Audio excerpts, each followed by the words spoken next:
Hola, ¿cómo están todos? Espero que bien, ya bien entrado este 2024. Y aquí estamos para compartir un poco de lo que el Señor ha inquietado nuestro corazón. Bueno, más bien desde diciembre del año pasado y cerrábamos el día último y comenzamos el día primero hablando de esta palabra muy sencilla pero muy contundente por lo que provoca la palabra esclavos o esclavos de Cristo Jesús. Creo que para los que estamos allí avanzando, profundizando en esta idea, este principio, o podríamos decir también esta comparación que el Nuevo Testamento hace para los seguidores de Cristo Jesús, creo que nos ha llamado muchísimo la atención el, por lo menos, descubrir muchísimas cosas que aplicábamos en nuestra vida y que realmente, aunque no teníamos el concepto tan claro, pero que las vivíamos, algunas situaciones. Por ejemplo, les he mencionado mucho de la Biblia en lenguaje sencillo, el libro de los Hechos, unas palabras muy contundentes, hablando de los primeros seguidores de nuestro Señor Jesucristo, diciendo: y decidieron vivir como una gran familia. Y eso sacude nuestra estructura mental, sacude la cultura en la que nos desenvolvemos. Y bueno, aquí estamos para continuar con esta impactante aventura. Quiero iniciar diciendo que no sé si usted se preguntó en algún momento determinado de su existencia por qué nuestro Señor Jesucristo vino exacto en ese tiempo en el que llegó a la tierra. ¿Por qué no antes o después? Dice el apóstol Pablo en su carta a los Gálatas, el capítulo 4 y el versículo 4, dice: pero cuando vino el cumplimiento del tiempo, pero cuando vino el cumplimiento del tiempo, Dios envió a su Hijo, nacido de mujer y nacido bajo la ley, para que redimiese a los que estaban bajo la ley, a fin de que recibiésemos la adopción de hijos. Este es el versículo 4 y el versículo 5. Quiero ocuparme un momentito en el inicio del versículo 4. Pero cuando vino el cumplimiento del tiempo, Dios envió a su Hijo. Entonces, no sé si usted en algún momento se preguntó: ¿por qué no vino después? ¿Por qué no vino un poco antes? ¿Por qué no vino en el tiempo en que le mostró a Isaías? ¿Por qué no vino 700 años antes? Digamos, cuando le mostró el profeta Isaías, cuando papá Dios le mostró al profeta Isaías que el Mesías habría de llegar, ¿por qué no vino al año o a los 2 años? ¿Por qué tuvieron que pasar 700 años? No sé si se lo ha preguntado. Pero pues no es tan interesante, no es tan interesante a vuelo de pájaro, como se dice. Sin embargo, no solo es interesante, sino que es crucial el que nosotros podamos observar el panorama un poquito más completo, un poquito más extenso, refiriéndonos precisamente a por qué o a qué se refiere el apóstol Pablo cuando dice: pero cuando vino el cumplimiento del tiempo. O sea, había un tiempo específico para que papá Dios introdujera a su Hijo a la tierra. No era antes ni después. ¿Y qué podría haber motivado a papá Dios a traerlo exactamente en el tiempo en que lo trajo? Pudiendo haber muchísimas, y más bien existen muchas explicaciones, y sin embargo todos son deducciones. No tendríamos como tal un motivo que dijéramos: este es el motivo. Sin embargo, en el contexto del reino de Dios y su llegada a la tierra, encontré un factor muy importante, y es lo que alguien ilustraba de una manera. Tenía en sus manos un pequeñísimo diamante, pequeñísimo, muy valioso, y lo tenías en la mano y casi ni se notaba. Y entonces puso una tela negra sobre la mesa. Y sobre la tela negra puso el diamante. ¿Ya? Le da marco. El color negro de la tela le dio marco al diamante. Y entonces se puede apreciar mejor la belleza de la joya. ¿Está bien? El marco siempre es importante. Una fotografía comúnmente pues la vemos en papel, ¿no? Pero si le ponemos un marco ya le cambia, y luego su cristal ya le da otro enfoque, otra vista. Entonces, el marco se estaba preparando desde la antigüedad, desde el Antiguo Testamento, en la historia de la raza humana. El marco se estaba preparando, el marco para que viniera a la tierra nuestro Señor Jesucristo. Y el marco perfecto es exacto cuando viene a la tierra. Había un ensayo de marco. Había un ensayo de marco. Hubieron algunos ensayos de marco. Y era, por ejemplo, cuando el imperio egipcio, cuando la época de los faraones, y allí estaban con todo su apogeo. Y a veces a los seguidores de Cristo nos escandaliza o nos escandalizaba el entender que los egipcios llamaban a Faraón Dios. No solamente lo consideraban el rey o un gobernante, sino lo consideraban como Dios mismo, como parte de la divinidad. Y decíamos, pero ¿cómo pudieron ser tan cegados un ser humano? ¿No? Y la historia lo ratifica, se acabaron. Era un ensayo de marco. Luego, en la historia universal antes de Cristo, los siglos antes de Cristo, hubieron muchos gobiernos, muchos reinos, que en su momento, cada uno en su momento, tenía un cierto auge, y luego venían abajo, se levantaba otro reino, y después otro reino. Pero en el tiempo en que viene nuestro Señor Jesucristo, precisamente en ese tiempo, como casualidad, que no hay tal cosa, ¿verdad? Como casualidad, está en su apogeo el gran imperio romano, con la figura central del emperador dueño de vidas y almas, no solamente dueño de todo el mundo conocido de su época, sino dueño de personas. En ese entorno surge una figura muy, muy trascendental, y es la figura del esclavo. Diríamos entonces que, bueno, y no es que lo digamos nosotros, lo dice la historia, gran parte del esplendor del gran imperio romano, gran parte la debe a los esclavos, a la figura del esclavo, porque tenían mano de obra no solo barata, además gratuita, ¿no? Sin importar. No les importaba nacionalidad, no les importaba raza, estrato social, no les importaba. Todo el mundo conocido de la época eran súbditos o esclavos o gobernados por el gran imperio romano. Entonces, cuando está en todo su esplendor el gran imperio romano, llega nuestro Señor Jesucristo. Y lo increíble y maravilloso del caso es que llega, nuestro Señor llega y como decimos en el vocabulario popular, y le pica la cresta al gran emperador romano, porque desde el anuncio se anuncia no un niño, no solamente un niño, no solamente el nacimiento de un niño o de un salvador, sino el nacimiento del rey, el rey de los judíos.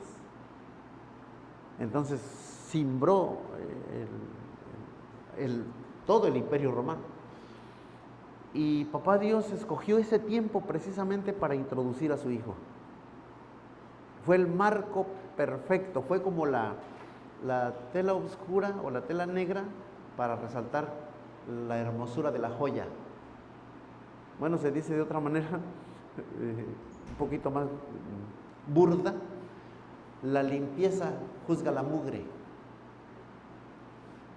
Entonces, llega nuestro Señor Jesucristo en ese contexto y a hacer y a manifestar aquello que Papá Dios le mandó. Sirva este comentario y espero que pueda abrir un poquito la charla de hoy y que usted pueda aprovechar al máximo, que pueda sacarle más provecho todavía a yo diría un principio divino.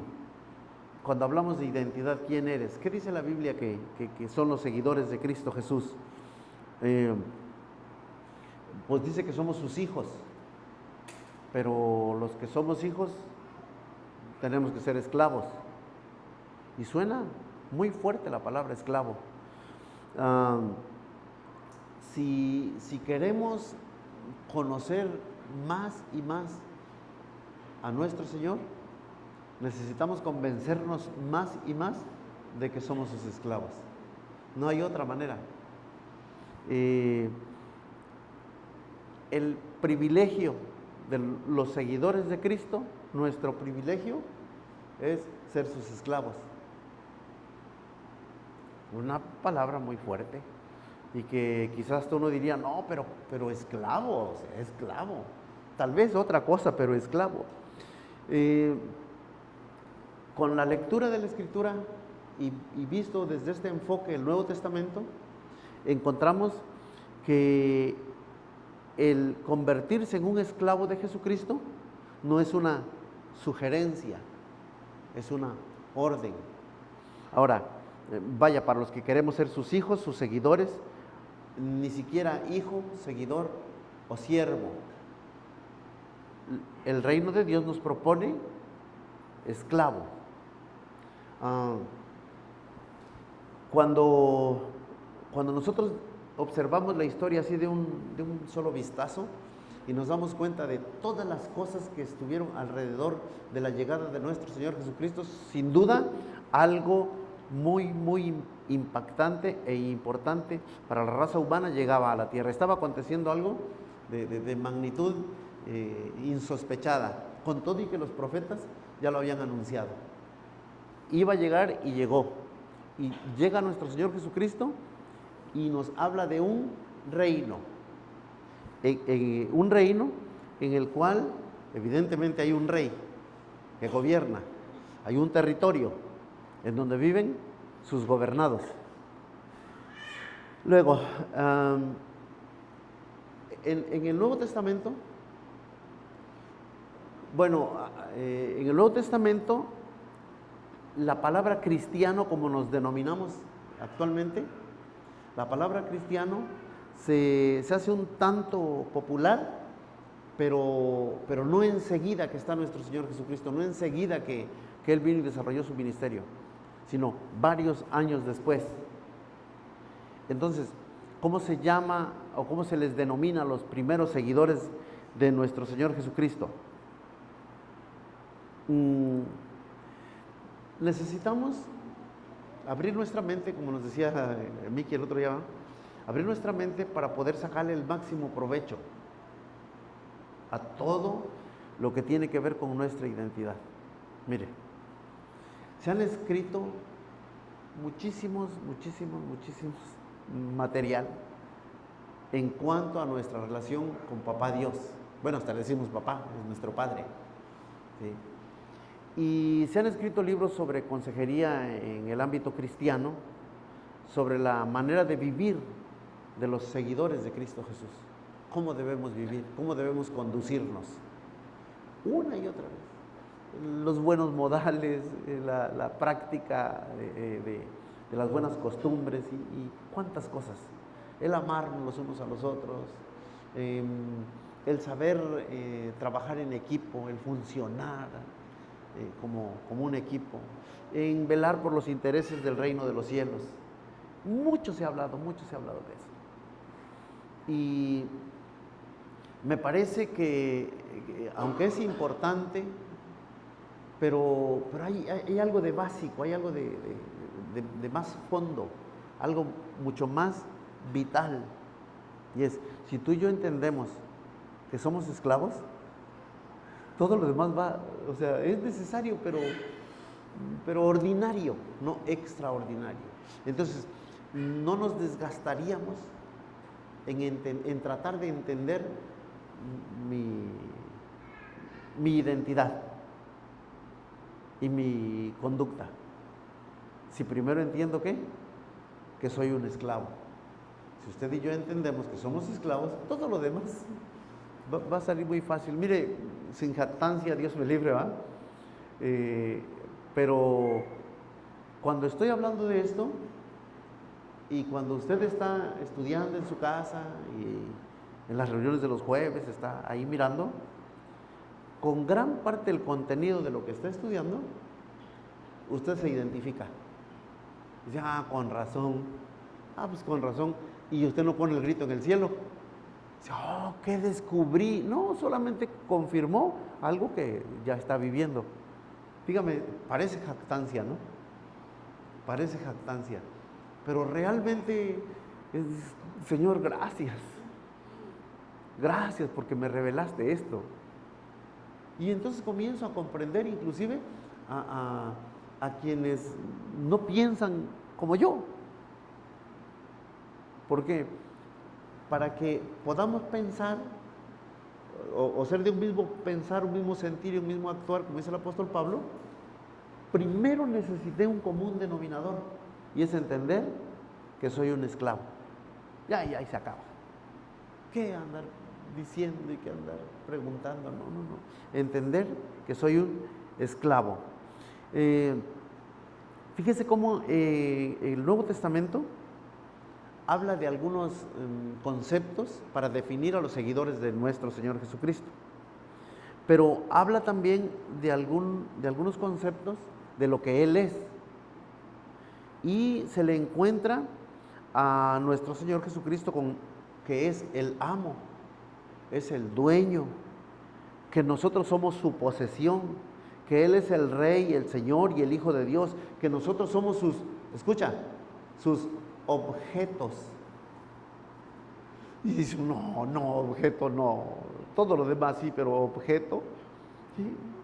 No sé si se recordará, había un esbozo de esto, había una vislumbre de esto que estoy compartiendo ahora, cuando compartí hace algún tiempo ya, amor de máquina. El amor de Dios es como un amor de máquina. Y no lograba dimensionar, pero yo tenía una idea cuando compartí aquello. Y cuando estoy comprendiendo esto, dije, no, pues sí, definitivamente, imagínate, si yo soy un objeto, pues amor de máquina es hasta mucho, ¿no? Entonces, soy de su posesión, soy su subordinado, soy su esclavo. Esclavo para el español, doulos para el griego. Y con todo y eso, unas 124 veces aparece la palabra doulos. Y una o dos, las versiones al español la traducen esclavo. Todas las demás, las 120 y algo, todas las demás traducen siervo. No nos vamos a meter hoy en profundidades y decir, bueno, pero ¿por qué todas las traducciones al español lo hicieron así, como siervo en vez de esclavo? Con la abrumadora cantidad de veces que aparece esclavo. Inclusive para el Antiguo Testamento, la figura del esclavo. Entender cada uno de nosotros algo tan sencillo y tan básico: los sirvientes se contratan, los esclavos se poseen, ¿ve? Por eso un objeto. Los sirvientes se contratan, los esclavos se poseen. ¿Recuerda lo que dije del gran imperio romano y su poderío? En gran medida, ¿a qué lo debía? A los esclavos. ¿Ve? Llega el reino de nuestro Dios de la mano con nuestro Señor Jesucristo y no puede sugerir otra idea más que esclavos. Si usted y yo con la figura de esclavo y con la identidad de esclavo nos adentramos otra vez a la Escritura, yo sé que de los que estamos acá ya hemos leído la Biblia una o dos veces, de pasta a pasta, ¿no? La hemos leído, y principalmente el Nuevo Testamento creo que nos lo hemos aventado quién sabe cuántas veces, ¿no? A veces de manera colectiva, a veces de manera personal, pero hemos estado ahí. Les sugiero que lo vuelva a leer. Y cuando lo vuelva a leer, debemos hacerlo con la mentalidad de esta palabra griega doulos. Y todas las veces que encuentres siervo, sirviente, en la versión al español, nosotros debemos entender que esclavo. Y verás cómo cambia, todo el panorama cambia. Entonces, lo sustancial se pierde. O sea, ¿qué problema habría por una traducción, no, diríamos, no incorrecta totalmente, pero sí deficiente? ¿Qué problema habría? Pues mucho, porque debido al entender de la palabra esclavo como siervo, al entender o cambiar la palabra esclavo por siervo, entonces viene a hacer efecto en nuestra mente, en nuestra manera de pensar y luego en nuestra manera de vivir. Y entonces hay un desgaste impresionante. Hay un desgaste impresionante. ¿Para qué? Para hacer entender los principios bíblicos. Pero de veras impresionante. Y entonces entra la famosa consejería. Y hay que estar ahí una y otra vez. No. Todo lo que se puede ahorrar de desgaste, si primero entendemos, esclavo. Somos esclavos de Cristo Jesús. Es un honor ser esclavo del Salvador. Es un honor ser esclavo de Cristo Jesús. Es lo mejor que nos podría haber ocurrido. Nuestra esclavitud a Cristo tiene implicaciones radicales en nuestra manera de pensar y en nuestra manera de vivir. Se nos compró por un precio. Pertenecemos a Cristo. Somos parte de un pueblo para su posesión propia. El entendimiento de esto cambia todo acerca de nosotros. El entendimiento de esto que nuestra esclavitud a Cristo cambia radicalmente nuestra manera de pensar y nuestra manera de vivir. Entonces, el entendimiento de esto cambia todo acerca de nosotros, comenzando por nuestra perspectiva y nuestra prioridad. Nuestra perspectiva y nuestra prioridad cambió desde que entendimos que esclavos. Todo lo que yo batallo y todo lo que usted batalla en alguna área del cristianismo, ¿sabe por qué batallamos? Por este principio contundente, apabullante, diría, por la cantidad de veces que está escrito en la Biblia, definirlos como esclavos. Si tan solo entiendo que soy un esclavo, ya muchas cosas van a cambiar. Entender eso, soy un esclavo. Ahora, el cristianismo no tiene que ver con agregar a Cristo a mi vida. No tiene que ver con agregar a Cristo a mi vida. O sea, yo llevo una trayectoria de vida y voy a agregar a Cristo a mi vida. El cristianismo no tiene que ver con eso. El cristianismo tiene que ver con que yo agrego mi vida a Cristo. Y entonces va a cambiar de manera radical, absoluta, mi manera de pensar y mi manera de vivir. Dedicarme yo mismo por completo a Él, mire, nunca es un echarle ganas y nunca es un esfuerzo si entendí que soy un esclavo. Y todo lo que pase a mi alrededor tiene que ver con los intereses del rey, o sea, del amo. Sin importar el costo, tener claro que ser esclavo es ser discípulo o seguidor de Cristo Jesús o hijo de Dios. Tiene que ver con esclavo. O sea, si no pasamos por el entendimiento de que somos esclavos, difícilmente pasamos por el entendimiento de que somos hijos. Entonces no somos hijos, sí somos hijos. Por su gracia, ¿no dice el párrafo bíblico con el cual iniciaba? Palabras del apóstol Pablo, Gálatas 4, que dice que en el tiempo, el cumplimiento del tiempo, Papá Dios trajo a Cristo. ¿Para qué? Para redimirnos. Redimir es recomprar. Es algo que era tuyo, por alguna causa lo perdiste, y ahora lo encuentras y vas y lo compras de nuevo, y de por sí era tuyo. Redimir. Comprados por precio. Bueno, la palabra básica que es como que se escondió en las traducciones de la Biblia al español es la palabra griega doulos, que se tradujo como siervo en vez de ser traducida como esclavo. Entonces, tener claro esto. Lo siguiente, la esclavitud era una estructura social, es algo que ya estaba comentando. Era una estructura social dominante en el Imperio Romano del primer siglo.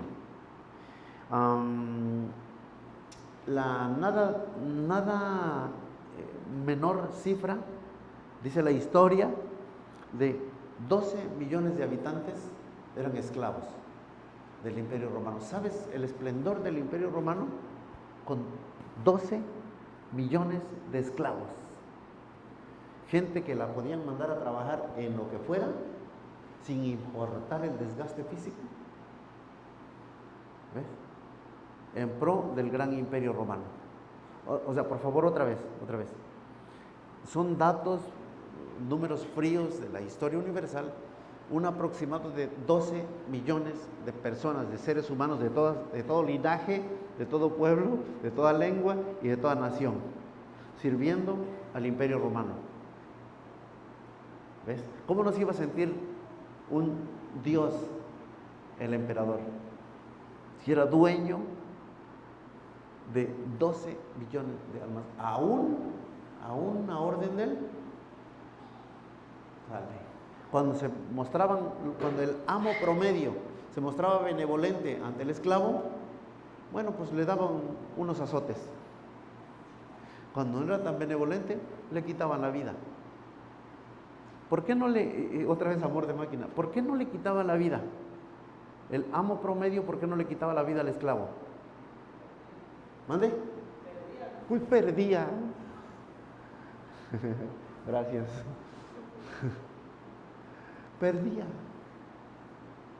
Perdía un elemento. Bueno, creo que lo veremos un poquito más adelante. Los esclavos en ese imperio, en ese gran imperio romano, los esclavos tenían una cosa en común, tenían algo en común, aunque fueran de distinta raza, pueblo, lengua, nación, tenían algo en común, y tenían un amo. Y de ahí, de distintos estratos sociales, razas, pueblos, linajes, naciones, de distintos, pero tenían algo en común, tenían un amo. ¿Ve por qué en esa parte de la historia de la raza humana, historia universal, por qué en esa parte o en ese periodo de la historia de la raza humana justo viene nuestro Señor? Y esperaban un libertario, y él mismo se presenta como el doulos por excelencia. Él mismo se presenta. Fue relativamente, guardando toda la dimensión que se debe de guardar, fue relativamente fácil para el reino de Dios introducirse en la tierra, porque todo el mundo conocido de esa época tenían clarísimo el concepto de reino. y de esclavos. Entonces el reino de los cielos cae en blandito, porque la mentalidad de la gente de esa época estaba familiarizada con el gobierno de un rey, que era la máxima autoridad. Cuando, dice el apóstol Pablo, cuando llegó el cumplimiento del tiempo. ¿Cuál era el cumplimiento del tiempo? Según lo estoy planteando desde el inicio de la plática, el gran esplendor del Imperio Romano. Y entonces dijo, ahora, cuando más en su apogeo está, ahora. ¿Por qué? Porque va a ser muy fácil de comprender el reino de Dios. En ese contexto cultural y político, en cuanto al dominio político-militar, el Imperio Romano. En cuanto a la influencia cultural, los griegos. Y entonces se forma ahí se genera una sinergia entre los griegos y los romanos. Los romanos con su poderío militar y los griegos con su influencia cultural. Pesadísimos los griegos, pero esclavos. Y en ese contexto cultural, Jesús, nuestro Señor, y sus primeros seguidores llegan para hablar de esclavos, la palabra doulos. O sea, no había mejor marco. ¿Se acuerdan que hablamos del marco? El marco, ¿sí?, en donde se coloca la foto para darle mayor relieve. El marco perfecto era la idea de la esclavitud.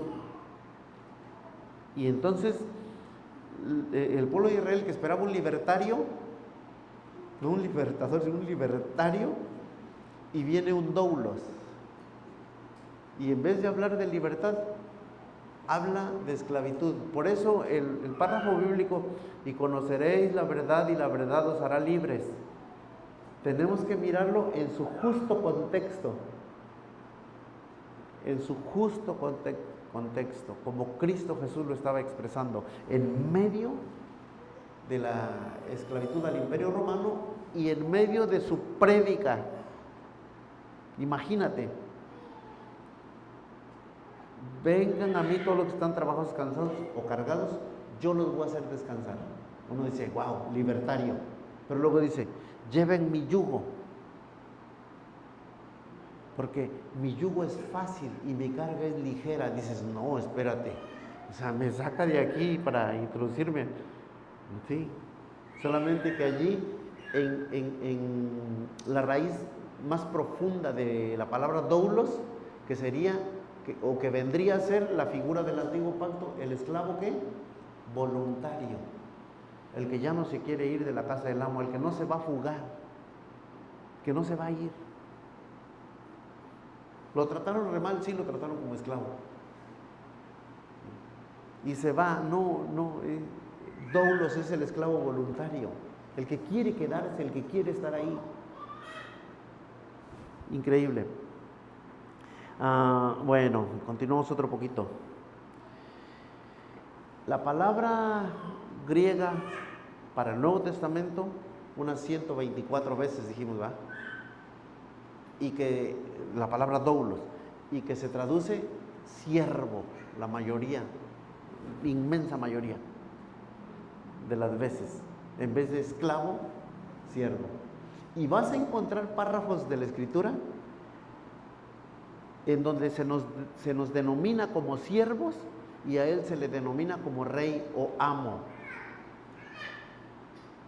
Tenemos un amo y nosotros somos sus siervos. No, por favor, no. Tenemos un amo que sería, para la palabra griega compuesta, el pantocrátor, o sea, el todopoderoso, o el Kyrios, palabra griega para el Señor, palabra hebrea, Adonai, Señor. O sea, todas las figuras están apuntando hacia un gobierno absoluto. Entonces, que la palabra se haya quedado por ahí escondida, bueno, es un asunto que no nos compete, pero que el Señor haya despertado nuestro espíritu para comprender un poquito más de nuestra relación o nuestro trato, nuestra identidad para con Él. Entonces, la palabra griega para el Nuevo Testamento, doulos, es lo que la palabra hebrea para el Antiguo Pacto, la palabra Eved. Y la palabra Eved en el Antiguo Testamento una abrumadora cantidad de veces, unas 799 veces, la palabra Eved.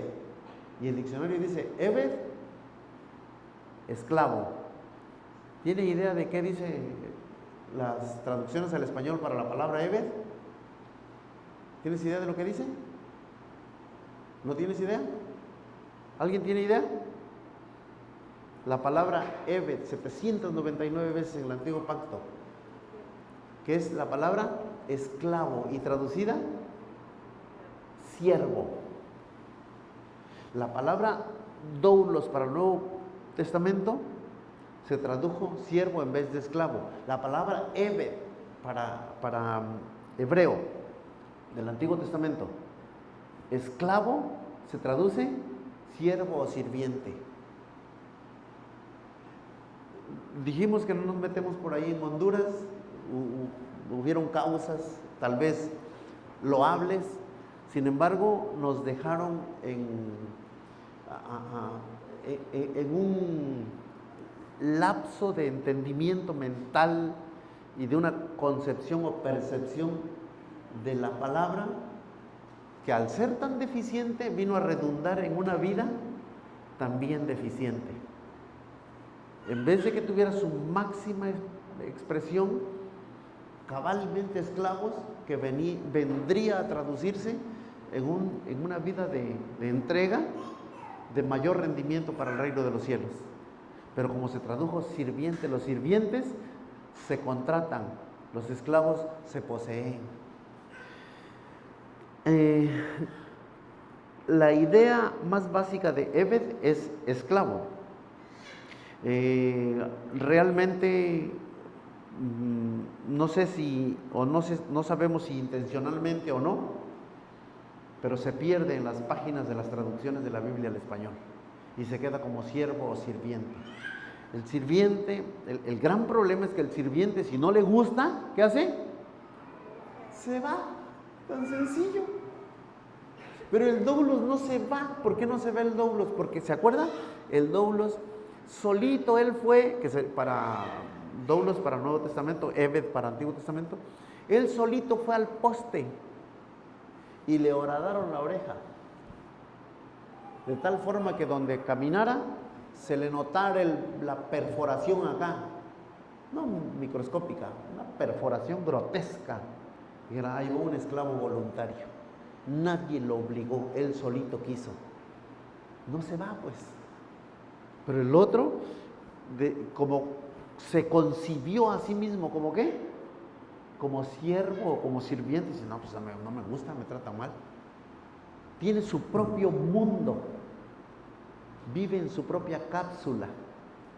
Y es muy complicado porque, ahí va otra vez. ¿Ve por qué fue tan fácil para los seguidores, los primeros seguidores de nuestro Señor Jesucristo? ¿Por qué fue tan fácil algo que hemos hablado una y otra vez, y es la koinonía, palabra griega para la palabra española, comunión? ¿Ve por qué para ellos fue tan fácil la comunión? ¿Por qué fue tan fácil la comunión sin importar el estrato social? ¿Por qué fue tan fácil para ellos? Ninguno decía ser suyo lo que poseía. ¿Por qué fue tan fácil? Porque entendieron que todavía no estaba la traducción al español que dijera siervo, todavía era esclavo. Entendemos que los primeros seguidores de nuestro Señor Jesucristo no tenían el Nuevo Testamento, pero tenían una versión de la Biblia en griego, que ya estaba antes de que llegara nuestro Señor Jesucristo. Es el marco perfecto. Ya estaba la versión de la Biblia al español, entiéndase el Antiguo Testamento. Dije al español, no, al griego ya estaba. Y todas las veces que el hebreo dijo Eved, la versión de la Biblia que estoy refiriendo ahora se llama la Septuaginta, o se le conoce como la Septuaginta. que se le puso ese nombre porque se dice que es el trabajo, el resultado de 70 rabinos, 70 maestros, conocedores, expertos de los temas de la ley. Y entonces hacen la traducción del hebreo al griego y todas las veces, ¿cuántas dijo? 799 veces, todas las veces tradujeron esclavo, o sea, doulos.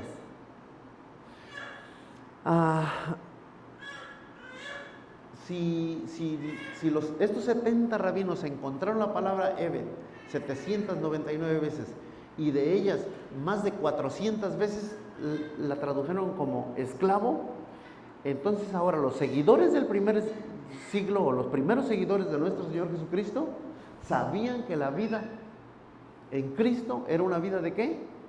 De esclavos, contra todas las ideas libertarias o de los libertadores. Tenemos una imagen muy gráfica para el pueblo, en el pueblo de Israel. El pueblo de Israel fue denominado posesión exclusiva de Papá Dios, pero el pueblo de Israel no quiso, de repente perdió la idea, perdió el piso, se sintió demasiado poderoso como para ser esclavo y se sintieron libres. Se salen del gobierno de Dios y enseguida caen como esclavos ante el poder militar en turno. Sufrían, se arrepentían, pedían perdón, el Señor los rescataba, los traía otra vez, se metían bajo su gobierno. Crecían, estaban bien y ya estando bien, otra vez para afuera. Y estando afuera, otra nación los subyugaba, otro reino los subyugaba. Clamaban y el Señor los rescataba, los traía otra vez bajo su gobierno. Y la vieja canción, una y otra vez. Pero sin embargo, o con todo y eso, era el marco que Papá Dios estaba preparando para la llegada del reino de Dios a la tierra.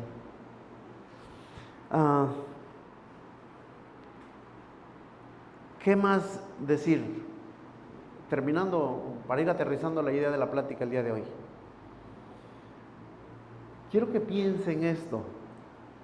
Cuando el israelita promedio, desde que es el pueblo de Israel hasta la actualidad, el israelita promedio tiene hombres ícono, tiene sus propios héroes, tiene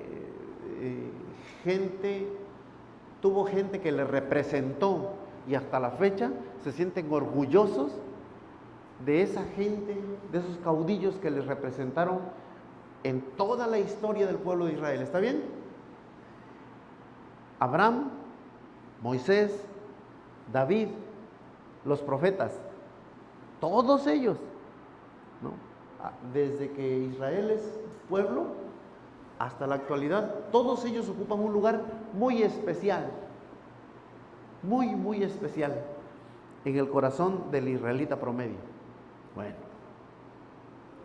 todos estos, Abraham, Moisés, David, los profetas y un buen número de personajazos del Antiguo Testamento, todos estos se autonombraron esclavos de Dios.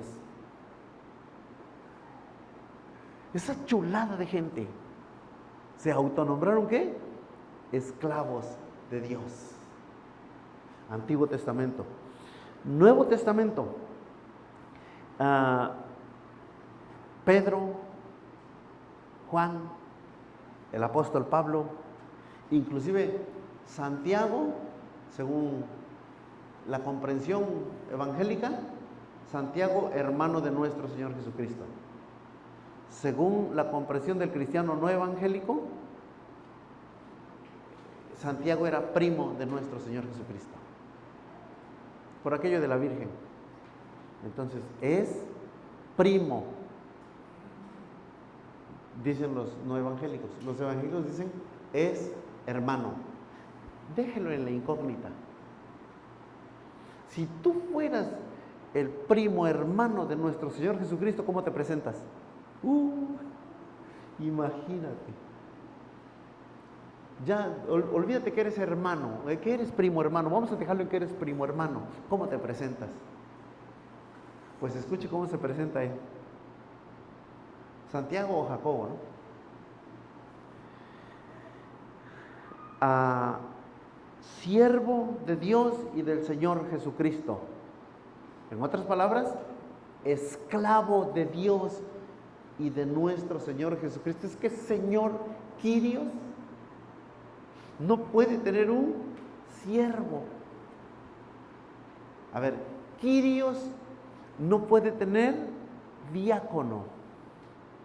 Kyrios tiene doulos. Santiago no se podía presentar de otra manera, con todo y que era ¿qué? Primo hermano de él, pariente cercano de nuestro Señor. Y se autonombró esclavo, igualito que Moisés, que Abraham, que Isaac, que Jacob, que los profetas, todos a una sola voz, esclavos. Decía, para ir aterrizando la idea, la comparación, la palabra esclavo, con la palabra esclavo, no hubo otra que pusiera de manifiesto el rey y sus súbditos, más que la palabra esclavos. En otra oportunidad estaremos mirando cómo se denominaron a los primeros seguidores de Cristo Jesús. Se les denominó los del camino, se les denominó, cristianos. Pero aparecen 2, 3 veces la palabra cristiano. Y aparece 124 veces, o en aprox, para no fallar, 124 veces en aprox la palabra doulos, que es la palabra esclavo. Entonces el seguidor promedio de nuestro Señor Jesucristo en el primer siglo sabía que era un ¿qué? Esclavo de nuestro Señor. No un sirviente, no un seguidor, sino un esclavo. ¿Está bien? Entonces, bueno, en la parte final y aterrizando la idea de lo que miramos hoy, nuestra manera de pensar cambia. El enfoque que tenemos del cristianismo cambia, se sacuden las estructuras, radicalmente se sacuden las estructuras. Gócese, para los que estamos aquí, para los que siguen la transmisión, gócense. Esa es la diferencia, somos esclavos. ¿Sabías que eres esclavo y no sabías? ¿Sabías que éramos esclavos y no lo sabíamos? Pero bendito sea nuestro Padre Dios, que como la gota que rompe la roca, ahí ha estado por todos los siglos desde que el cristianismo es tal, ahí golpeándonos, ahí enseñándonos. Y ahora nos dice, con razón. Y yo pensé que eran muy duros. Yo pensé que la enseñanza del reino de los cielos era demasiado dura. Imagínense ¿cómo diría? El problema tan grave, cuando sinceramente y con el corazón en la mano, un compañero de milicia me decía, ¿por qué cuando termina la reunión la gente que se reúne con ustedes no se van? ¿Los tienes amenazados o por qué llegan temprano? ¿Los tienes amenazados o por qué llegan temprano? No le supe responder. La verdad no le supe. No pude dar una respuesta cabal. Pues yo no sé. Pues no se quieren ir. Pues llegan temprano porque quieren. No, pero es que ¿cómo? Lo más que le dije es, yo no llego tarde. Y la otra, eso porque llegan temprano. Y la otra, ¿por qué no se quieren ir? Le dije, cuando estás con tu familia, ¿te quieres ir? No, pues no. Pues somos una familia. Caballeros y damas, Es para mí un grato honor saberme esclavo de Cristo Jesús. Me da un poco de vergüenza, la verdad, porque muchas veces no he vivido como tal, pero soy un esclavo. Eres un esclavo. Somos esclavos de Cristo Jesús. Muchísimas gracias, un abrazo para todos los que siguen la transmisión. Nos vemos en otra oportunidad.